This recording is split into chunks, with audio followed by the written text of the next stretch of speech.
Hello বন্ধুরা, কেমন আছো সবাই? আজকে আরও একটা নতুন ভিডিও নিয়ে চলে এলাম। তোমরা এর আগের ভিডিওতে আমার মাটির রান্নাঘর দেখেছো।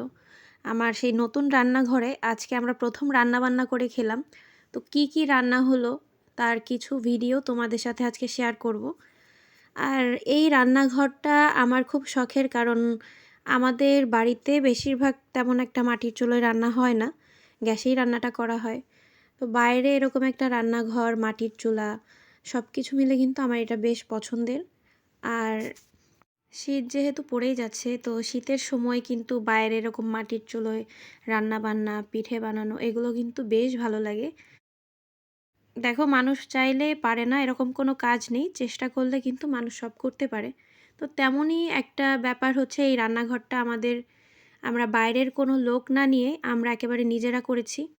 আমরা আগে পরে কখনো এই কাজ করিনি, এইবারই প্রথম। তারপরেও আমরা চেষ্টা করেছি যে আমরা নিজেরাই রান্নাঘরটা পুরো তৈরি করব নিজেদের মন মতো করে। তো তেমনটাই হয়েছে।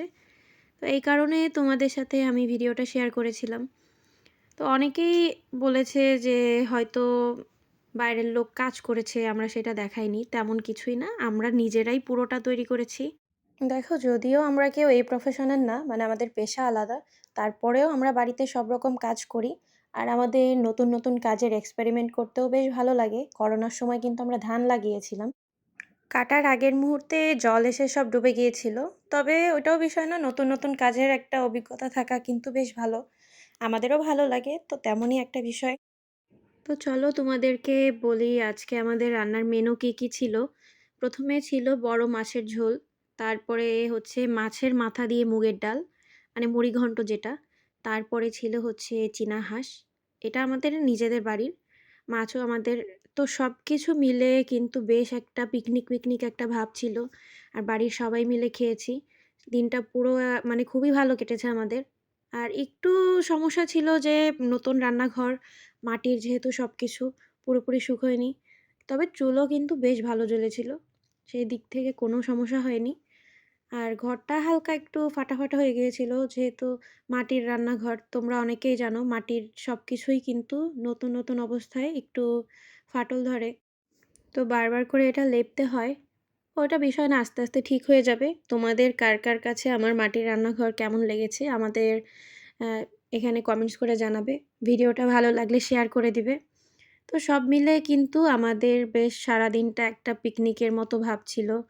তবে রান্নাটা একটু দেরি করে হয়েছে, কারণ আমরা সিদ্ধান্ত নিতে পারছিলাম না প্রথম দিন কী রান্না করা যায়, আর আজকেই চুলাটা জ্বালানো যাবে কি না। তো সব মিলে আমাদের রান্নাবান্না একটু দেরি করে হয়েছে, খাওয়া দাওয়াটাও একটু দেরি করে হয়েছে। তবে এটা কোনো বিষয় না, আমাদের সারাদিনটা খুব ভালোই কেটেছে। আর পিকনিক একটা ভাব থাকলে কিন্তু দেরি হলে বা কিছুতে কোনো সমস্যা হয় না। তো তেমনই ছিল। তো প্রথমে দেখো মাছের ঝোলটা, মাছ ভেজে টেজে করে নিলাম। একেবারে সুন্দরভাবে মাছটাকে কড়া ভাজা করে একটু মশলা টমেটো দিয়ে কষিয়ে নিয়ে সব কিছু দিয়ে ঝোল দিয়ে মাছের ঝোলটা করে নিয়েছি। সবশেষে উপর থেকে একটু ধনিয়া পাতা আর একটু ভাজা জিরের গুঁড়ো দিয়েছিলাম। তো সব মিলে কিন্তু মাছের ঝোলটা বেশ ভালোই লেগেছে। আর মাটির চুলোর রান্না কিন্তু এমনিতেই খুব ভালো লাগে। আশা করছি তোমাদের কাছে এই মাটির চুলোয় তোমাদের জন্য খুব ভালো ভালো রেসিপি নিয়ে আসবো। তোমরা সঙ্গে থাকবে। তো এরপরে দেখো একটা হাঁড়ির মধ্যে ডাল বসিয়ে দিয়েছি। তার জন্য তেলে একেবারে মানে বারবার করে, তো এখানে আমাদের একটু সময় কম ছিল, তাই একবারেই সব ফোড়নগুলো তেলে দিয়ে একবারে কষিয়ে রান্নাটা করা হচ্ছে। শুকনো লঙ্কা, তেজপাতা, জিরা সব কিছু তেলে দিয়ে পেঁয়াজ কুচি ভেজে মশলা কষিয়ে একেবারে মুগের ডাল আগে একটু ভেজে নিয়েছিলাম, সেটা ভিজিয়ে রেখেছি। আর মাছের মাথাগুলোও ভেজে তুলে রেখেছিলাম। তো সব কিছু দিয়ে সুন্দর কষিয়ে টষিয়ে ডালটা কিন্তু বসিয়ে দিয়েছি এখানে। ডাল হয়ে যাওয়ার মানে একটু আগেই মাংসটা মেখে নিয়েছিলাম। একবারে কষিয়ে রান্না করলেও ভালো হতো, তবে আজকে রান্নাটা একটু সব মশলা মেখে টেখে করেছি। প্রথমে আদা রসুন বাটা, শুকনো লঙ্কার বাটা। তো আমরা সবাই কিন্তু ঝাল মোটামুটি ভালো খাই, সেভাবে শুকনো লঙ্কার বাটা দিয়েছি। নুন, হলুদ, জিরার গুঁড়া, গরম মশলা সব কিছু।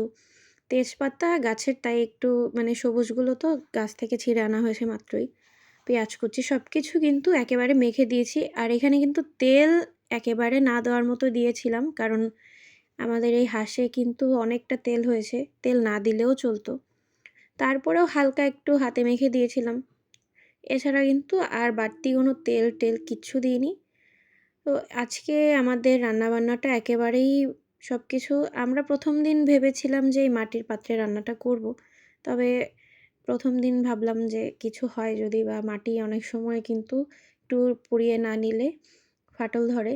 তো তার কারণে আমরা হাঁড়িতেই আজকে রান্নাবান্নাটা করেছি। তো ১ম এ মাংসটা সুন্দর মাখানো মাংসটা কষিয়ে তার মধ্যে আলু দিয়ে কিছু সময় কষিয়ে-টষিয়ে নিয়েছি। একটু ভালোভাবে হাঁসের মাংস কিন্তু যত ভালোভাবে কষানো হবে ততই ভালো লাগবে। আর এদিকে আমাদের বসার জায়গা সব ঠিকঠাক হয়ে গেছে। আমরা সবাই কিন্তু আজকে বাইরে উঠানে বসে খেয়েছি, মাদুর বিছিয়ে। তো মানে বিষয়টা তোমরা বুঝতেই পারছো যে কতটা একটা ভালো লাগার বিষয় আর হালকা ঠান্ডা, ঠান্ডা পড়েছে।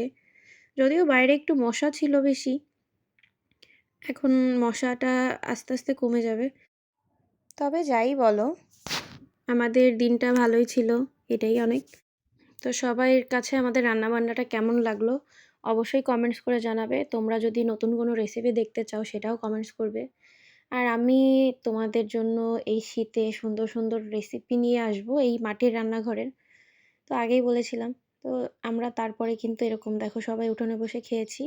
বেশ ভালো লাগছিল। তো কেমন লাগলো তোমাদের সবার কাছে ভিডিওটা অবশ্যই কমেন্টস করে জানাবে। ভালো থাকবে সবাই। আবার চলে আসবো নতুন কোনো ভিডিও নিয়ে। ভিডিওটা ভালো লাগলে লাইক, কমেন্ট, শেয়ার করে দিবে। ধন্যবাদ সবাইকে।